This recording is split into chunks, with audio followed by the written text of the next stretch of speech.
और ये इस चैनल पर मैं आपको कम से कम 3 पेपर मैं करवाने वाला हूँ।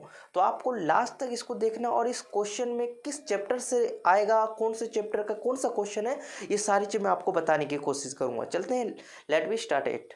तो यहाँ लिखा है if two positive integer A and B are the written as a equal to x cube y cube and b equal to x y cube where x और y are the prime number then HCF AB is क्या है। तो देखिए यहाँ पर हमें दो चीज़ दे रखा है।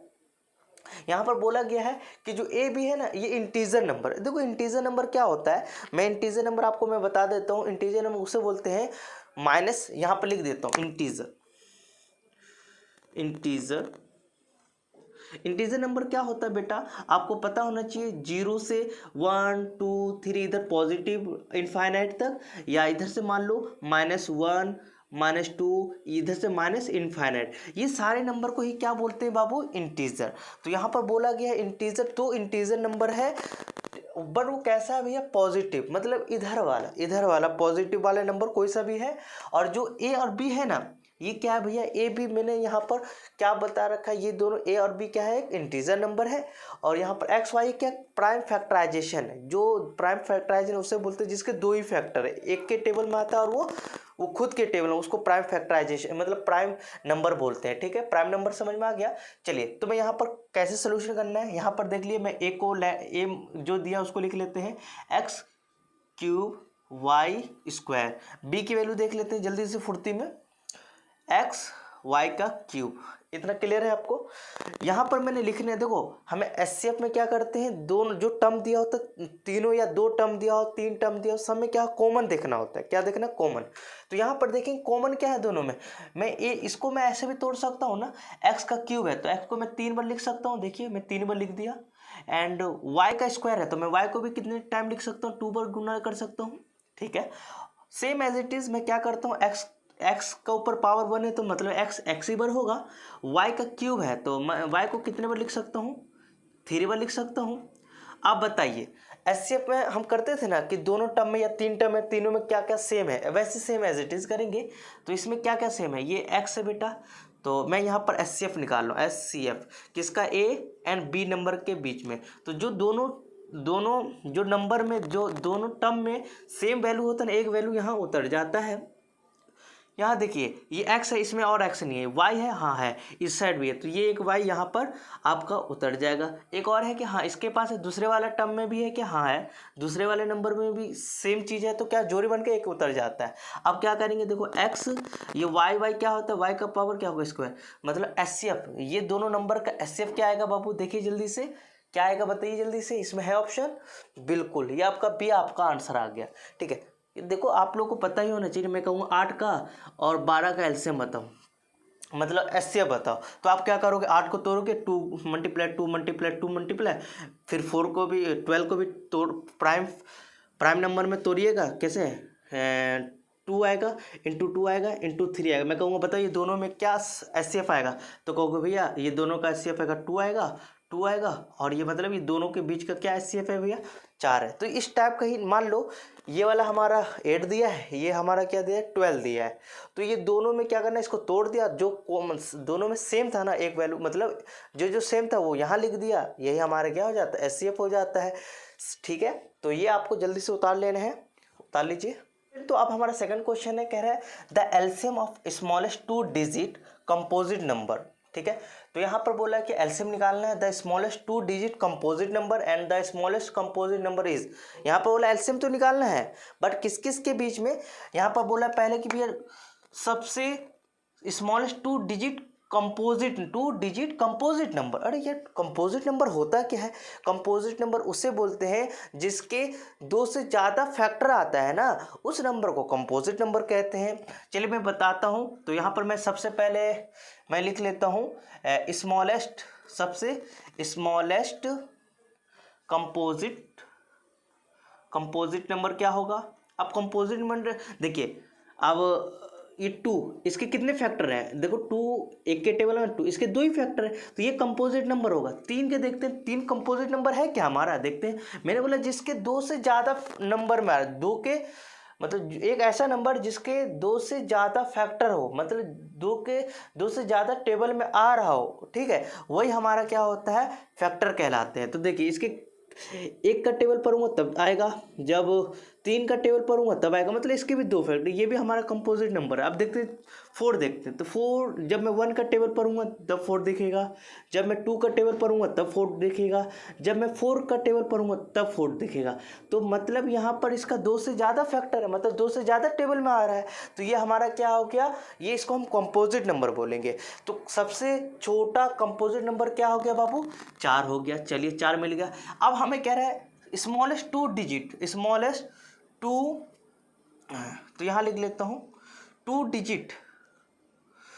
डिजिट भैया हमारा कंपोजिट नंबर क्या होगा। देखिए कंपोजिट नंबर क्या होता है आपको पता, मैंने बता दिया, जिसके दो से ज़्यादा फैक्टर हो। अब बट यहाँ पर सबसे छोटा तो पता कर लिया, बट दो डिजिट वाला, तो दो डिजिट मतलब 10 होता है कि नहीं होता है 10। अब देखो 10, इससे छोटा क्या होता है 9, तो 9 तो लेना, ये एक डिजिट वाला है, बट इससे आगे क्या है 10। 10 देखते हैं इसके दो से ज़्यादा फैक्टर है, तो ये कंपोजिट नंबर और दो डिजिट का भी है। तो एक के टेबल पढ़ूंगा, जब दो का टेबल पढ़ूंगा, फिर 5 का टेबल पढ़ूंगा, तो मतलब इसके भी तीन फैक्टर आ गए। मतलब ये जो 10 है ये तीन के टेबल, मतलब तीन बार टेबल में आ रहा है, मतलब इसके एक के टेबल में आएगा, दो के टेबल में, 5 के टेबल, मतलब तीन फैक्टर हो गया। तीन फैक्टर वाला ही नंबर क्या होता है बाबू, कंपोजिट नंबर, मतलब 10 आ गया। अब वही बोल रहा है कि two digit composite number and smallest composite number के बीच का एलसीएम निकालो।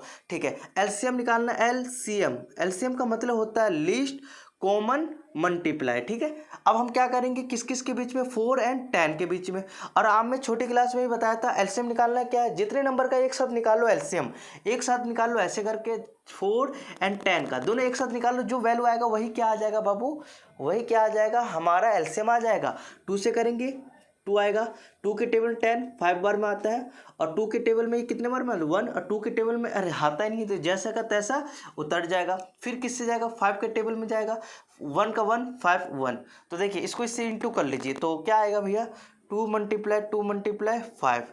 सॉल्व करने पर क्या आ गया बाबू, 4 × 5, तो इसका एलसीएम क्या आ गया भैया 20। तो इसमें है आंसर, बिल्कुल सही है। तो कौन सा आंसर है बाबू, सी। ठीक है, जल्दी से उतार लीजिए आप।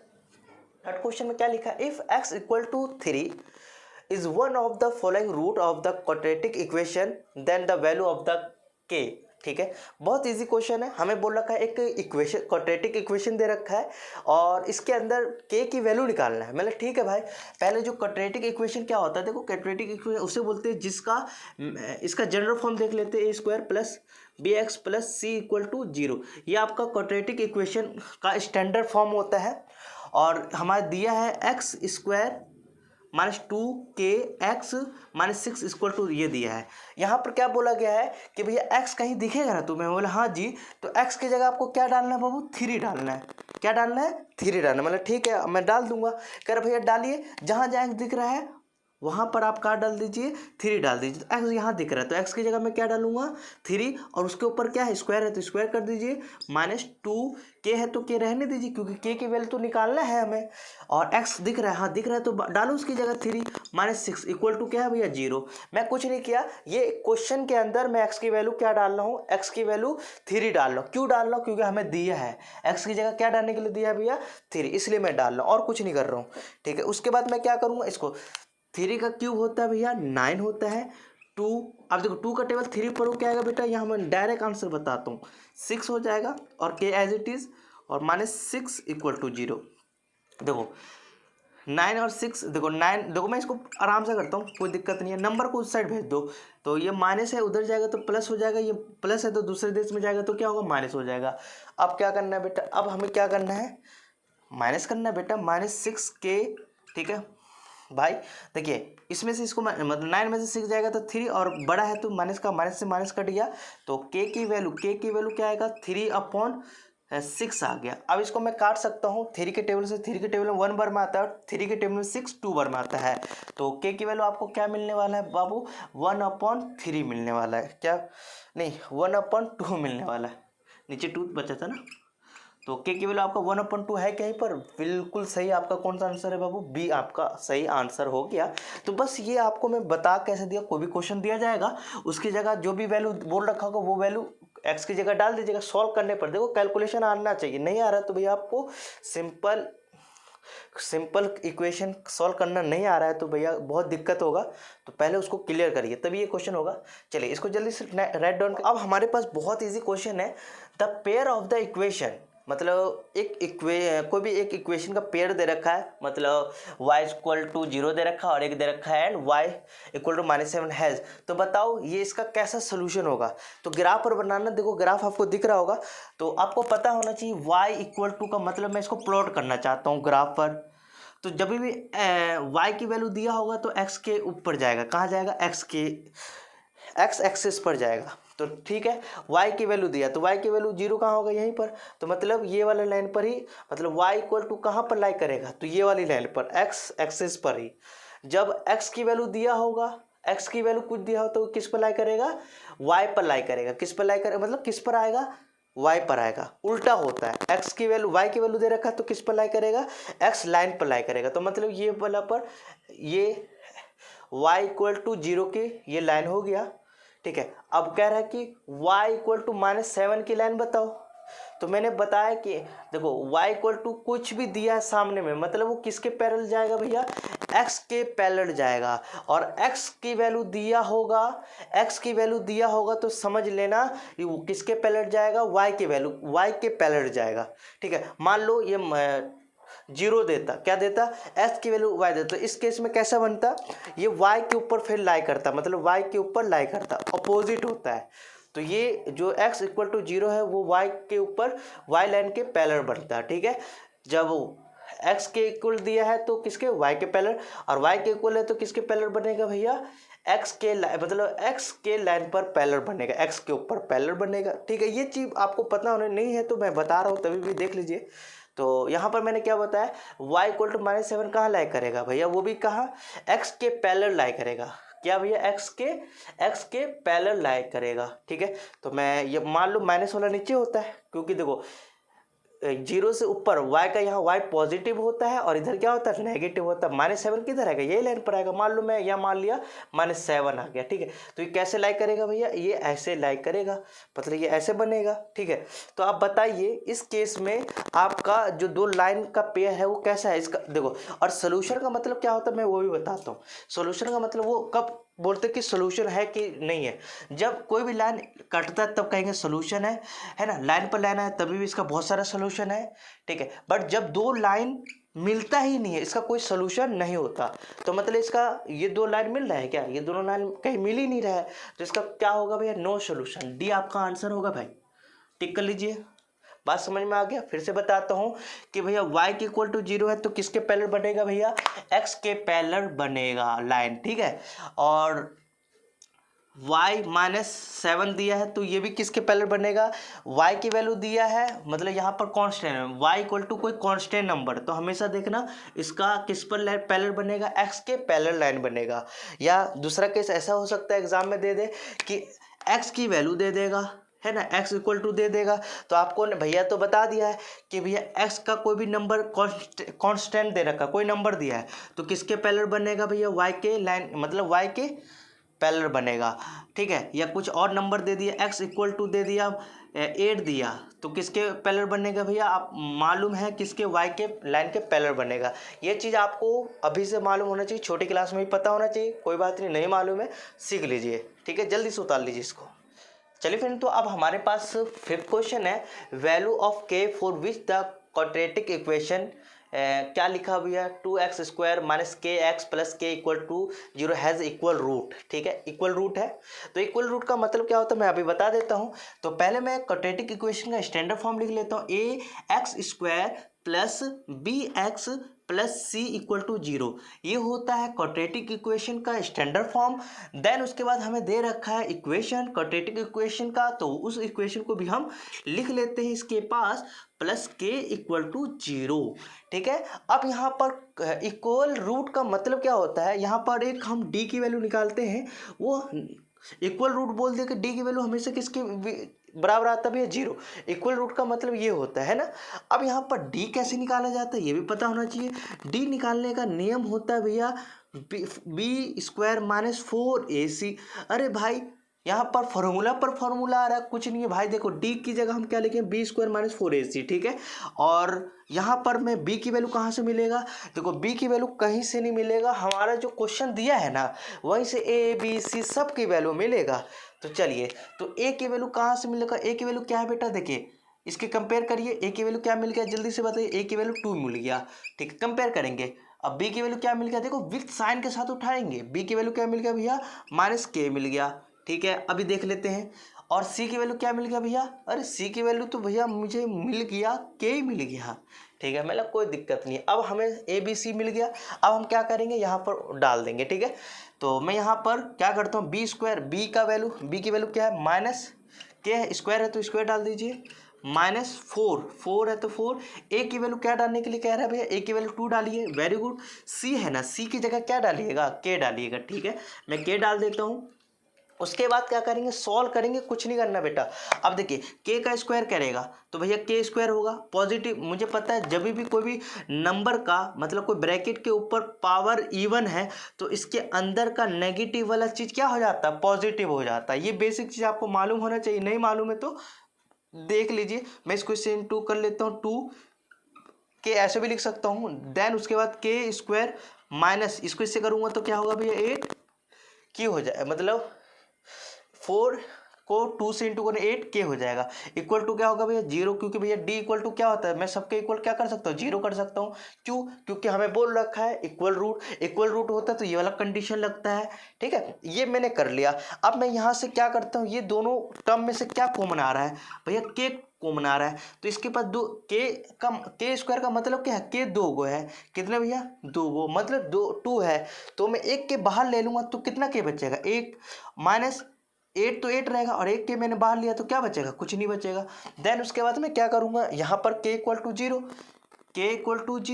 देन उसके बाद क्या होगा, ये bracket equal to 0, 8 equal to 0, देखो ये वाला 0, ये वाला ब्रैकेट इसके 0। मैं अब सॉल्व करता हूँ, के की वैल्यू देखो क्या आएगा, एक इधर गया तो भैया देख सकते हैं, तो आपका 0 8 आपका कहीं पर आंसर होगा तो टिक करते ना, नहीं है तो कोई बात नहीं है। अब कुछ बच्चे, हाँ बिल्कुल आपका आंसर है भैया, डी आपका आंसर है, टिक कर लीजिए और इसको समझ लीजिए बेटा, कुछ नहीं है, इक्वल रूट दिया। अब ये नहीं कि एग्जाम में डिट्टो आ जाए भाई, आपका किस्मत अच्छा है तो भैया डिट्टो आ सकता है, और नहीं है तो भैया ये कॉन्सेप्ट के क्वेश्चन तो बन रहे हैं। क्या बन रहा है भैया, ऐसे बोल रखा होगा क्वाड्रेटिक इक्वेशन और भी कुछ कोई अलग से इक्वेशन दे दिया होगा, और देन यहाँ पर बोल रखा इक्वल रूट है, इक्वल रूट, तो भैया कंडीशन तो ये लगेगा, और बी हमारा ए बी सी की वैल्यू यहाँ से कंपेयर करके हम यहाँ लिख लेंगे। देन या डी की वैल्यू हमें पता है, डी की वैल्यू कैसे निकलेगा, B square minus 4ac equal to 0, यहाँ पर वैल्यू डालकर आप सोल्व कर लीजिएगा। ये मिट गया तो देख लीजिएगा, पहले मैंने करवा रखा हूँ। चलिए फ्रेंड, तो अब हमारे पास 6 क्वेश्चन है, the distance of the point, ठीक है, ये 3,5 from the x axis is the के यूनिट, देन के इज इक्वल। तो यहाँ पर मैं देखता हूँ ग्राफ है, हाँ बिल्कुल है। चलिए ग्राफ है तो कोई बात नहीं, हम बिना ग्राफ का यहाँ पर बनाने की कोशिश करेंगे क्योंकि मैं समझाना चाहता हूँ। चलिए तो मान लेते हैं यहाँ पर ग्राफ की पॉइंट कोऑर्डिनेट दिया तो ग्राफ बनेगा। तो मैंने यहाँ पर ग्राफ ले लिया है, तो 3,5 दोनों पॉजिटिव मतलब फर्स्ट कोऑर्डिनेट में आएगा। तो यहाँ पर 3 मतलब ये आपको x डिनोट किया जा रहा है और ये y को डिनोट किया जा रहा है, तो x इक्वल टू 3। तो यहाँ पर 1 मैं मान लेता हूँ, ये 1 है, 0 है, ये 1 है, ये 2 है, और ये क्या है बाबू 3 है, ठीक है। और मैं यहाँ 1 मान लेता हूँ, 2 मान लेता हूँ, 3 मान लेता हूँ, एंड 4, एंड यहाँ पर क्या मान लेता हूँ 5 मान लेता हूँ, ठीक है। अब यहाँ पर बोला गया है कि बताइए इसको प्लॉट करिए, मैंने प्लॉट कर दूंगा, तो ये यहाँ जाएगा बेटा, ठीक है, ये यहाँ जाएगा, मतलब ये देख सकते हैं जहाँ काट रहा है इसको हम क्या बोलेंगे 3,5 बोलेंगे। अब हमें बोला गया है कि from x axis is the के यूनिट, एक्स एक्सिस से क्या कितना चला भैया, यहाँ से यहाँ तक क्या चला भैया के यूनिट। तो वही बोला है कि बताओ के इक्वल क्या है, के इक्वल क्या है भैया, के इक्वल क्या है बताइए, के इक्वल यहाँ से यहाँ तक की दूरी है, तो किसके बराबर बताइए, 1 से कहाँ तक किसके बराबर है, तो के किसके बराबर होगा भैया 5 यूनिट के। तो आपका आंसर 5 आना चाहिए। देखिए है इसमें ऑप्शन, हाँ ये रहा सी है बेटा, आपका आंसर कौन सा है, सी है। देखो ये आपको पता होना चाहिए क्या क्वेश्चन बोला गया है, कह रहा है कि from x axis is the के यूनिट, मतलब एक्स एक्सिस कितना चला के यूनिट, तो उसके बराबर में कौन है, तो भैया कौन है, यहाँ से यहाँ तक की दूरी में कौन है 5 है ना, बस या ऐसे ही पूछ सकता है वाई एक्स, ऐसे पूछ लेगा भैया कि वाई एक्सिस से, जब वाई एक्सिस से के यूनिट चला तो भैया वाई इक्वल टू किसके होगा, मतलब वाई या के, वाई एक्सिस इज अ के यूनिट, तो देन के इज इक्वल तो भैया किसके फिर इक्वल हो जाएगा, 3 के इक्वल हो जाएगा। तो अपोजिट भी पूछ सकता है, मतलब यहाँ एक्स बोल रखा है तो एग्जाम में वाई का पूछ लेगा, ठीक है। तो ये आपको पता होना चाहिए किधर चल रहा है, फ्रॉम एक्स एक्सिस, तो फ्रॉम एक्स से इधर, वाई से बोला तो ये इधर, तो इसके बराबर क्या होता है, ये होता। तो ये आपको पता होना चाहिए क्वेश्चन क्या बोला गया। तो क्वेश्चन तभी होगा जब आप प्रैक्टिस करिएगा। चलिए समझ में आ गया होगा। बस ये क्वेश्चन है in a triangle ABC and triangle PQR। तो यहाँ पर AB प्रोपोर्शनल QR है equal to BC proportional PR है equal to CA proportional PQ है, देन कौन सा ट्रायंगल कॉन्ग्रेंट है। देखिए इसके लिए आपको क्या करना पड़ेगा, इन्वर्स चेक करना, जो ऑप्शन दिया है ना वही आपको वहां पर चेक करेंगे है क्या, ठीक है। तो देखते हैं भैया सिमिलरिटी का क्या होता है। सिमिलरिटी का मतलब हमें कुछ नियम होता है कि मान लो जो रूल दिया है ना उससे हम ये पूरा करेंगे, ये ऐसा है इसमें क्या। तो देख लेते हैं पहला तो ऊपर में ए बी दिया है, क्या भी ए बी, तो ए बी है, हाँ है। उसके बाद इधर से क्या होना चाहिए, क्यू, इधर से लियो तो ये इधर से, मतलब ए बी इधर लिए हो तो इस साइड वाला में भी क्या लेना है, नीचे वाला क्यू आर होना चाहिए, है क्या, हाँ है, ठीक है। देन इक्वल टू क्या लेना भैया, मैं यहाँ पर ऐसे भी ले सकता हूँ, मान लो मैं इसी को कॉन्ग्रेंट प्रूव करना चाहता हूँ तो मैं इधर से लेता हूँ, इधर से ले लेता हूँ, पहले मैं इधर से ये वाला लेता हूँ, तो ए बी, ठीक है, देन इसके क्यू आर इक्वल टू क्या होगा। अब मैं ये लेता हूँ इधर वाला, देखना है ये वाला मैं ले रहा हूँ और इधर वाला ये लूँगा, देखता हूँ है क्या, सी ए अपॉन क्या होगा बेटा, पी क्यू होगा, ठीक है, इक्वल टू, अब मैं क्या लेता हूँ जल्दी से बताइए, बी सी, अब मैं ये से इधर ले रहा हूँ तो बी सी अपॉन क्या होगा भैया, इधर से ये लेना होगा, पी आर होना चाहिए, ठीक है। ऐसा है क्या, देखो ए बी है, हाँ है, क्यू आर है, ठीक है, सी ए मतलब सी ए, हाँ है, देखो सी ए है, नीचे पी क्यू होना चाहिए, है भाई, बी सी है, हाँ है, पी आर है, हाँ, अरे ये तो पहला ही ऑप्शन आपका सही हो गया। तो आपको अगले चेक करने की जरूरत नहीं, चलो समझाने के लिए मैं समझाता हूँ कि ये सब क्यों नहीं है। चलिए तो यही कॉन्ग्रेंट करने के लिए हम क्या करेंगे, पहले बी सी ले लेंगे, चलो बी सी ले लिया, भैया ने बताया था। उसके बाद इधर वाले ही लेना चाहिए, क्या लेना चाहिए भैया, क्यू आर लेना चाहिए, मैंने ले लिया, इक्वल टू, फिर आपको ए बी लेना चाहिए इधर से, तो मैं ए बी ले लिया, इधर से क्या लोगे भैया, पी क्यू लेगा, तो पी क्यू ले लिया, ठीक है, इक्वल टू क्या होना चाहिए भैया, ए सी लेना चाहिए, तो ए सी ले लेंगे। देन उसके बाद आपको क्या लेना, आर पी लेना पड़ेगा, तो आर पी भी ले लिया। अब देखते हैं ऊपर में जो दिया सेम है क्या, बी सी, देखो बी सी के नीचे क्या होना चाहिए, पी आर होने चाहिए, बट यहाँ पर क्यू आर है तो यही फेल हो गया, तो ये आपका ऑप्शन ही होगा, ठीक है। तो ये भी देख लेना, सेम एज इट इज ऐसे से लोगे बट ऐसा नहीं बनेगा। तो ये यही ट्रायंगल ऐसा है कि ये ऐसा प्रोपोर्शनल बना के दे रहा है, तो ये आपका फर्स्ट आपका सही ऑप्शन हो गया। तो ये थोड़ा सा लग रहा होगा अजीब सा, बट आप प्रैक्टिस कर रखोगे चैप्टर तो ये इजी लग रहा होगा आपको। Which of the following is not is the similarity criteria of the triangle. तो यहाँ पर क्राइटेरिया हमें दे रखा है कुछ, सिमिलरिटी का मतलब क्या होता है कि हम किस रूल से सिमिलरिटी प्रूव करते हैं, किस किस रूल से। तो आपको पता होना चाहिए कि हम ए एंगल भी प्रूव करते हैं, एस साइड एंगल साइड से भी प्रूव हम सिमिलरिटी क्राइटेरिया कर देते हैं, एंगल से भी सिमिलरिटी क्राइटेरिया प्रूव करते हैं, बट RHS से हम नहीं करते हैं। क्यों नहीं करते, देखो ये हम कॉन्ग्रेंट प्रूव करने के लिए हम यूज करते थे RHS, है ना, तो ये आपका नहीं वाला आपका डी ऑप्शन हो जाएगा, तो इसको उतार लीजिएगा, ठीक है। इसमें कुछ, चलिए फ्रेंड, तो अब हमारे पास 9th क्वेश्चन है। 9th क्वेश्चन को समझते हैं, क्या लिखा हुआ in a figure if T P and T Q are the two tangent. Okay, यहाँ पर बोल रखा है टी पी और टी क्यू क्या है भैया, एक टेंजेंट है, मतलब दो टेंजेंट है with a centre O, so that P O Q. तो यहाँ पर बोला है जो सेंटर है ओ और पी ओ क्यू क्या है, एंगल भी दे रखा है, किसके कितना बड़ा, 110 मतलब 110 दे रखा है। Then P T Q is equal, तो बताइए कि भैया पी पी टी क्यू मतलब ये वाला एंगल क्या है, टी का एंगल क्या है, कौन सी वैल्यू होगा इसमें से। चलिए तो इसके लिए हम बहुत इजीली चीज़ बताएंगे।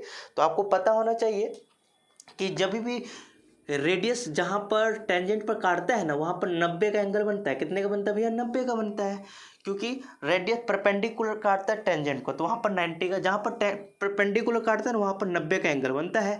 तो यहाँ 90, यहाँ 90 और ये वाला वैल्यू, तो एक क्वाड्रिलेटरल की जैसा नहीं दिख रहा है? बिल्कुल दिख रहा होगा। तो हमें यहाँ पर एक सम लगा देते हैं भैया, सम ऑफ अ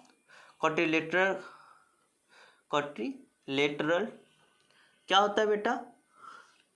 किसके इक्वल होता है? 360 के। Very good. तो सारे एंगल को प्लस कर देते हैं।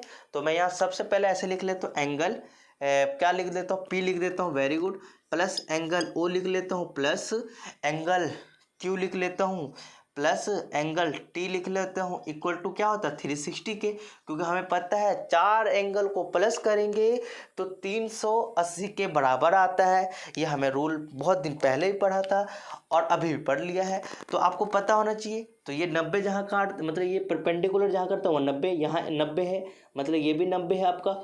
ठीक है, तो 3 साइड पता है तो एक साइड, एक मतलब 3 एंगल पता है तो एक एंगल नहीं निकाल लोगे? बिल्कुल निकाल लेंगे। प्लस करेंगे एक एंगल, मतलब P, एंगल P की वैल्यू क्या है भैया? 90 लिख लेते हैं। एंगल O 110 है, ठीक है।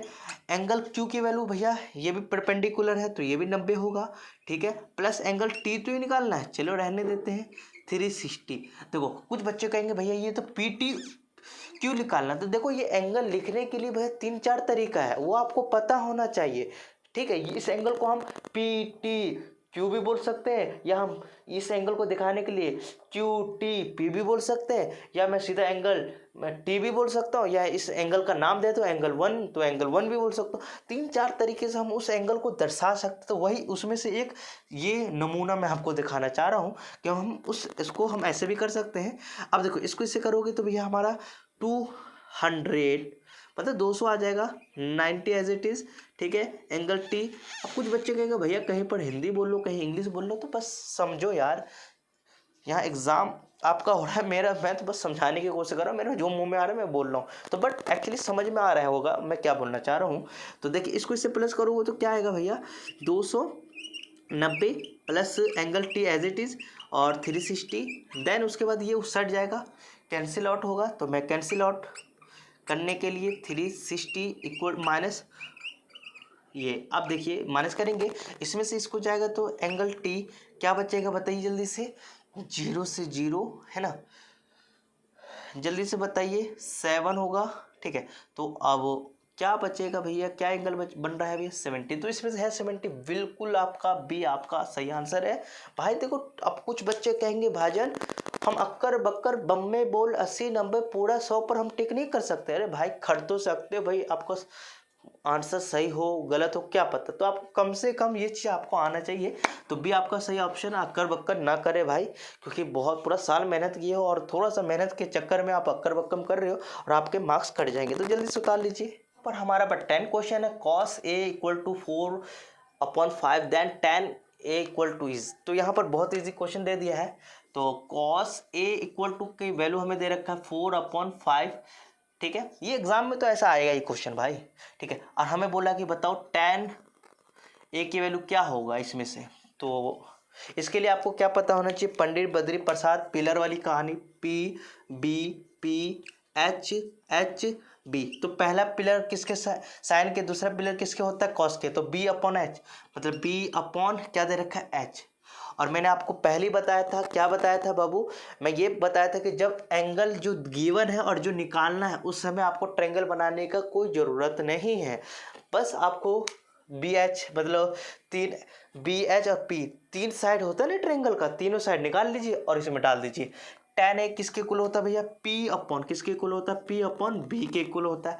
तो हमें यहाँ पर B तो मिल जाएगा, यहाँ से P नहीं मिलेगा, तो P के लिए भैया भाई पाइथागोरस फॉर्मूला लगाना पड़ेगा। तो जल्दी से देखिए, मैं B की वैल्यू क्या है बाबू? 4 है। H की वैल्यू क्या है बाबू? 5 है। Very good. और P की वैल्यू नहीं है पता, तो भाई पाइथागोरस फॉर्मूला क्या होता है? H² P² प्लस B², ठीक है। तो H की वैल्यू हमें 5 है तो 5 का स्क्वायर कर देते हैं जल्दी से। P की वैल्यू क्या है बाबू? हाँ P की वैल्यू बताइए जल्दी से। नहीं पता ना भाई, वही तो निकालना है, ठीक है बाबू निकाल लेते हैं। B की वैल्यू बताइए, 4 है तो 4 का स्क्वायर करेंगे, 5 का स्क्वायर 25, समझ रहे हो। तो यहाँ पर मैं इक्वल टू लगाना भूल गया, ठीक है, गलती से हो गया, ठीक है। पी स्क्वायर प्लस 16, ठीक है, इतना समझ में आ गया होगा। ये 25 एज इट इज़, ये प्लस है, इधर आ जाएगा, माइनस हो जाएगा, देन उसके बाद क्या होगा पी स्क्वायर। अब इसमें से इसको माइनस कर दो तो क्या बचेगा भैया 9, क्या बचेगा भैया 9, तो इक्वल टू पी स्क्वायर। अब देखिए पी, ये मुझे पता है भाई, क्या पता है, पी स्क्वायर टू में 9 है, तो ये स्क्वायर दूसरे देश में जाता है तो क्या किस चीज़ का रूप ले लेता है, रूट का। और रूट का नियम पता है, 3 2 सेम जोड़ी बनेगा तो एक वैल्यू बाहर आएगा। तो 9 को मैं ऐसे लिख सकता हूँ, पी की वैल्यू क्या आएगा बाबू। फिर इतना करने की ज़रूरत नहीं है, बट मैं आपको समझा रहा हूँ इसलिए इतना कर रहा हूँ, बट आपको चुटकियों में करना बेटा, ठीक है। तो ये बस देखो, मुझे बी एच पी, बट यहाँ पर वैल्यू क्या चाहिए भैया, पी की वैल्यू, पी की 3 और बी की वैल्यू हमें पता है 4 है भैया, 4 डाल देंगे तो tan equal to tan a equal to किसके इक्वल है भैया 3/4 है क्या ऑप्शन, जल्दी चेक कर लो, बिल्कुल है क्या 3/4 पी आपका सही आंसर है बेटा, जल्दी से उतार लीजिए। 11th question, if the height of the tower is equal to the height of the shadow then the angle of the elevation of the sun is, ठीक है। तो यहाँ पर बहुत इजी क्वेश्चन है। तो यहाँ पर मैंने सन भी ले लिया है, एक टावर ले लिया हो। तो यहाँ पर बोला गया है कि जो हाइट है टावर का और जो शैडो है, शैडो का भी हाइट क्या है, दोनों का सेम है। तो यहाँ पर क्या कैसे करना है तुम्हें बताओ, शैडो किसका, देखो टावर का शैडो क्या होगा, आसमान में होगा क्या, नहीं, ऑब्वियसली बात है कि भैया वो नीचे होगा। तो मैं मान लिया भैया इधर शैडो बन रहा है इसका, तो यहाँ से हाइट में मान लिया एच, तो इसका भी क्या होगा भैया एच होगा, ठीक है। अब कह रहा है कि एंगल का एलिवेशन क्या बनता है, नीचे बनता है, कहाँ बनता है यहाँ, ठीक है। तो ये इस टाइप का मैं बना दिया ऐसे करके, ठीक है। तो ये एंगल, अब बताइए एलिवेशन ऑफ एंगल, मतलब ये एलिवेशन नीचे से एंगल ऊपर कहाँ कितना बनना, मतलब ये वाला एंगल थीटा निकालना है। तो इसको मैं ऐसे भी कर सकता हूँ, ऐसे बना सकता हूँ, ठीक है। तो इसको ध्यान से देख लीजिए, मैं इस एंगल को, जो जितना एंगल यहाँ बनना वही एंगल सन के लिए बन रहा होगा, मतलब ये मुझे थीटा निकालना है, ठीक है। एलिवेशन ऑफ क्या लिखा है, the angle of the elevation of the sun is क्या होगा। तो आपको यहाँ पर कुछ दिख रहा होगा, ये दिया है, ये दिया है, मुझे एंगल निकालना है। तो यहाँ पर वही पंडित बद्री प्रसाद अभी मैं बता था, P B P H H क्या बेटा बी। तो देखिए मैं क्या बोलना चाह रहा हूँ कि कौन सा ऐसा केस है कि जिसमें पी और बी आता है, तो भैया पी भी इसी में आता है, ठीक है। तो किसके कुल, ये किसके टैन के कुल होता है, टैन क्या होता है भैया, टैन थीटा मान लो, चलो थीटा ही मान लेता हूँ, इक्वल टू क्या होता है पी अपॉन बी, बिल्कुल सही, tan theta as it is. P की वैल्यू क्या है भैया, मैं मतलब एंगल जहाँ बनता है उसके सामने वाला पी होता है, और ये क्या होता है बी होता है, इतना तो पता ही होना चाहिए, नहीं पता कोई बात नहीं, आप पता चल गया होगा। पी की वैल्यू भैया एच है और बी का भी वैल्यू क्या एच है, तो ये एच से एच कैंसिल हो गया, तो टैन इक्वल टू क्या आ गया, थीटा इक्वल टू 1 हो गया। अब पता होना चाहिए टैन 45 का वैल्यू क्या होता है 1 होता है, तो 1 कहीं दिखेगा उसके जगह मैं क्या लिख सकता हूँ, टैन 45 लिख सकता हूँ। टैन थीटा इक्वल टू 1 की जगह में टैन 45, क्योंकि 45 डिग्री का ही वैल्यू 1 होता है, तो 1 की जगह मैं टैन 45 डिग्री भी लिख सकता हूँ। तो ये मान लो ये टैन से टैन कैंसिल हो गया, तो थीटा इक्वल टू किसके इक्वल आ गया, कटता नहीं है बट मान लो मैं समझाने के लिए काट दिया, तो टैन थीटा किसका इक्वल आ गया भैया 45। तो आपका आंसर कहाँ है भैया, बी आपका सही ऑप्शन है। तो अब हमारे पास 12th क्वेश्चन है, क्या लिखा है कि क्वेश्चन 12 में है -1 minus cos square A equal to equal is, कौन सा है भाई ये, इसमें से ऑप्शन बताइए। तो यहाँ पर एक ट्रिग्नोमेट्री का फॉर्मूला बहुत माना पहचाना, sine square A plus cos square A equal to क्या होता है 1 होता है। तो यहाँ पर थोड़ा सा देख सकते हैं, मैं इसको ऐसे भी लिख सकता हूँ कि साइन स्क्वायर ए यही रहने देता हूँ और कॉस स्क्वायर को दूसरे देश में ले जाता हूँ, 1 रहने 1 तो इस साइड है ही है और ये उधर से आएगा उड़ के जाएगा तो भैया माइनस का हो जाएगा। तो देख सकते हैं कहीं पर 1 माइनस कॉस स्क्वायर ए दिखेगा तो उसके जगह मैं क्या यूज़ कर सकता हूँ साइन स्क्वायर, तो वही बोल रखा है कि 1 माइनस कॉस स्क्वायर है, उसके जगह तुम क्या लिख सकते हो, तो मैंने बोला भैया साइन स्क्वायर लिख सकते हो। इसमें है ऑप्शन, हाँ है, पहला ही आपका सही ऑप्शन है। तो अब हमारे पास 13 question, the radius of the circle is the same as the side of the square is their perimeter and in the ratio, ठीक है। तो यहाँ पर एक सर्कल है, तो सर्कल और और सर्कल और क्या दे रखा है, स्क्वायर दे रखा है। दोनों का साइड और रेडियस आपस में बराबर है, तो इस दोनों का पेरीमीटर का रेशियो क्या होगा। चलिए मैं इसके लिए थोड़ा सा डायग्राम बना दिया हूँ। तो यहाँ पर देख सकते हैं डायग्राम मैंने बना दिया, आपको दिख रहा होगा तो ठीक है, नहीं दिख रहा तो मैं समझाता हूँ। तो यहाँ पर बोला गया है कि इस मान लो ये सर्कल है और सर्कल का यहाँ से ये रेडियस है और इसका जो साइड है ए है मान लो। तो बट इसमें बोला गया है जो रेडियस है और उसका जो साइड है वो आपस में इक्वल है। रेडियस और जो स्क्वायर का साइड है वो आपस में इक्वल है, मतलब ठीक है। बट यहाँ पर रेशियो निकालना है तो सबसे पहले सर्कल बोला गया, तो सर्कल का पेरीमीटर क्या होता है, मतलब सरकमफ्रेंस। तो रेशियो निकालना है तो देखो रेशियो निकालने के लिए आपको क्या करना होगा, सरकमफ्रेंस ऑफ सर्कल, ठीक है। तो यहाँ पर उसके बाद हम क्या लिखेंगे, पेरीमीटर। क्या लिखेंगे बेटा, पेरीमीटर ऑफ स्क्वायर, ठीक है। तो यहाँ पर मैं स्क्वायर लिख देता हूँ और यहाँ पर सर्कम होता है 2 पाई r और पेरीमीटर ऑफ स्क्वायर का होता है 4a, ठीक है। और यहाँ पर भैया ने बोल रखा है r की जगह मैं a भी यूज़ करता हूँ, a की जगह r भी यूज़, तो मैं क्या करता हूँ 2 पाई r एज इट इज़ 4 और a की जगह भी मैं r यूज़ कर लेता हूँ। तो ये इससे कैंसिल हो गया, ये इससे कैंसिल हो गया, तो मतलब क्या बचा भैया, π/2। तो रेशियो को लिखने के लिए मैं ऐसे लिख सकता हूँ, ये आपका आंसर है कहीं पर, बिल्कुल होगा तो हाँ है आपका सी, नहीं π/2, तो आपका सी ऑप्शन है। तो जल्दी से उतार लीजिए। 14 question, the area of the circle is 154 मतलब 154 centimetre square, then radius of the circle. तो बताइए सर्कल का रेडियस क्या होगा, ठीक है। तो यहाँ पर मैं मान लेता हूँ, यहाँ लिख लेता हूँ एरिया, यहाँ पर मार कर नहीं चल रहा है, तो area of a circle is कितना दे रखा है, 154 सेंटीमीटर स्क्वायर। तो एरिया ऑफ द स्क्वायर की वैल्यू आपको मतलब फॉर्मूला पता होना चाहिए, क्या होता है, πr² इक्वल टू क्या होता है 154 दे रखा है। देन उसके बाद मैं क्या करूँगा, आर की वैल्यू निकालना है, बाकी को मैं दूसरे देश में भेज देता हूँ। तो 154 upon pi as it is, तो r² इक्वल टू 154, पाई की वैल्यू मैं दो चीज़ डाल सकता हूँ, 12.7 एंड 14 भी पाई की वैल्यू डाल सकते हो। तो आपको जैसा अच्छा लग रहा है जो डालना है आप डाल सकते हैं। तो मैं यहाँ पर 22/7 है, तो ये ऊपर चला जाएगा। तो यहाँ पर देख सकते हैं r = क्या होगा,